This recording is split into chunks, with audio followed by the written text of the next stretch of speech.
Okay, he's Wow, made a move. And whoa, the evaluation bars Oh.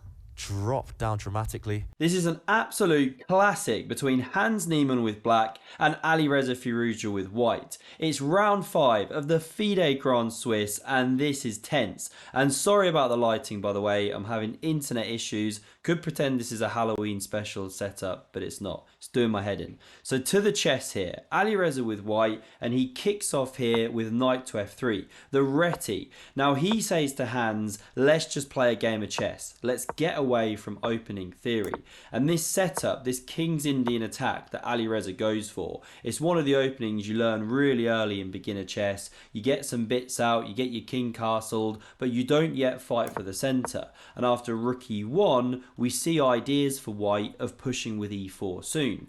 Now black can go c5 here, very main way to play, but knight c6 played by Hans, bit of a different idea. He is familiar with the knight in front of the pawn. He did a course on Chessable called the Jabava London with Hans Niemann, so he understands these structures. Whoops, coming back here. So after knight c6, Alireza now goes d4. He spends 2 moves to play that, but he's responding to what Hans is doing and now clamping on this square, and the c pawn's still way back there.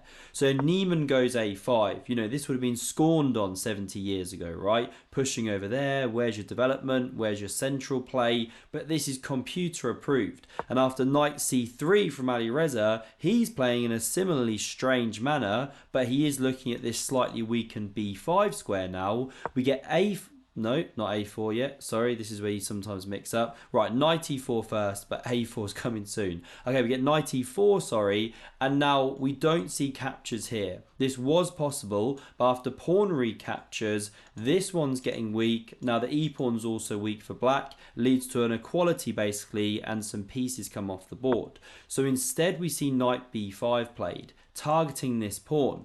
a4 now from Hans, that's the one I was trying to refer to a moment ago.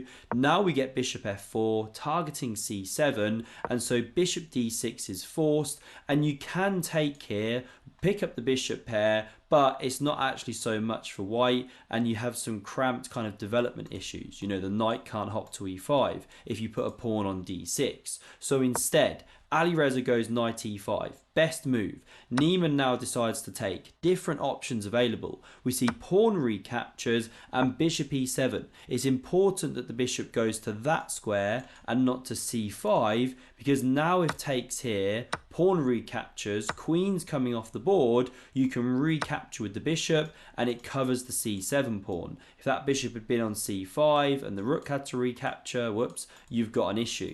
So we don't see any of this liquidation stuff. Alireza now goes c4 to undermine that knight. We see bishop d7, excellent tactical response from Niemann, so that if captures here to win the knight, well, now you can chuck the knight and win this f-pawn. King recaptures and bishop takes on b5. Black is doing fine. So coming back here, we didn't see that move of c takes on d5. Instead, Alireza just drops this knight back to a3. But this is a sign that he hasn't got much out of the opening. Niemann now doing well, but he doesn't actually chop this one off, ruin the pawn structure, but give up the bishops. Instead, he goes bishop c5. Much better move, targeting f2, rook f1 defends. You know, you don't want to go e3, leave that bishop out on a limb, g5 coming, and now Niemann goes f6. Really harmonious play, ripping open the f-file to go after this sensitive point. We see now takes on f6, best move played, and here Niemann just brings the whirlwind to Alireza. Such exciting chess. We get knight takes on f2. The rook recaptures, and this bishop takes, king takes back. Now, why would you give up 2 minor pieces for a rook and pawn? Usually that's bad. But here, after queen recaptures, e5 is coming to win this piece. So the king's got to step back, but then the b2 pawn falls. This knight is loose, and actually white's king is exposed and under fire. Niemann's got 2 pawns and a rook for his 2 minor pieces given up, and he's got the initiative. So his judgment is correct. It was sound to go for that continuation. Now knight c2, best move of the engines, but Alireza goes for this one. Still not bad, but he gives up this e-pawn. Why would he go for this? Well, now he takes on d5. Pawn recaptures and bishop takes with check. The king sidesteps, and look how he's opening the board for his bishops now. But there is danger here because, you know, there's pawns on pre's. However, Alireza has a lot of hanging pieces. Now, this is so tactical and complicated. Don't want to go down every line, right? But what happens if, for example, you take this pawn with the queen? Well, here I'm highlighting the problem. You've got 3 loose pieces as white, and they say loose pieces drop off. And to boot, you've got an exposed king. So queen d3 is a killer move. You target this, but you also threaten queen d4 check, picking up the rook, which is why when white takes here, which is the best move, then you pick up an exchange. Black's doing well.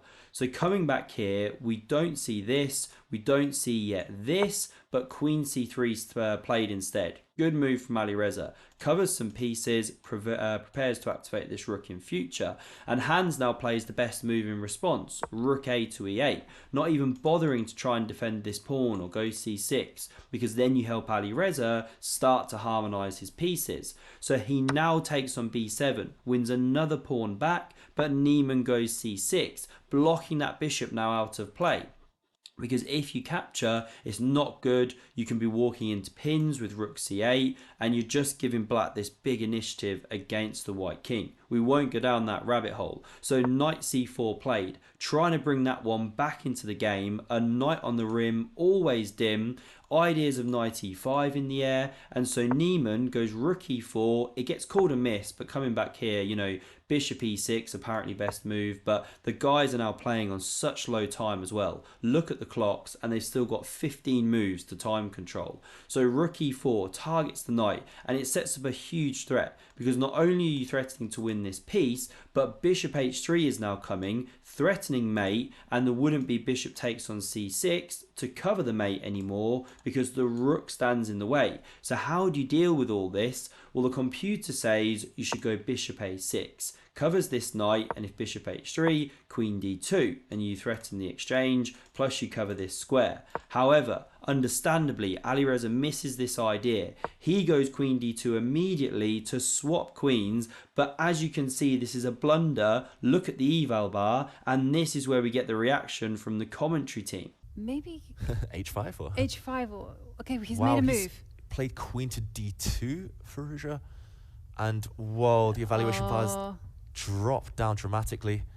Okay, why is this a mistake? But it's really not obvious why this is a blunder. So Niemann finds the correct move. He takes the knight. Now we see queen takes bishop here. And this is where you have to find only one move to have a winning position. Niemann misses it, but can you find what it should be? So the move you should play in this position is rook f to e8, a silent killer move. Now what's the threat? Let's just make a random move. Now you check, rook recaptures, check, king goes, that's a checkmate. So you are threatening this mate in 3 once you play rook f e8.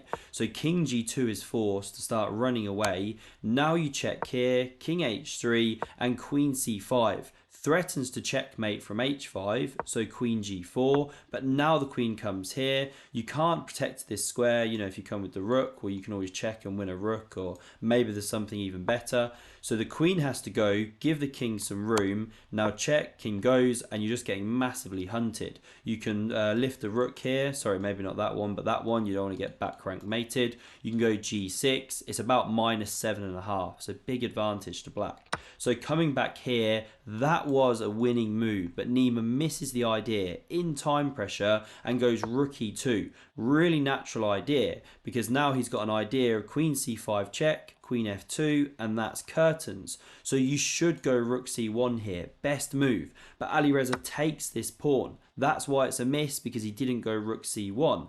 Now we get queen c5 check, king h1, queen f2. Isn't this just literally mate? Well, queen h3 covers just in time. This is Alireza's idea. Now we get the check. These rooks come off the board. The king staggers up. Check, king g1, and now here Hans goes for an endgame. He should play pawn to a3 here. That's his best move. It keeps the a pawn on the board and he can keep trying to push, but it's still very complicated. But he checks. This queen drops back. He swaps these ones off. Why would you do that when you want to keep attacking the king? Well, g5 is the very concrete reason. The bishop's of course pinned. So bishop takes on a4 played. Pawn takes here, and now king g2.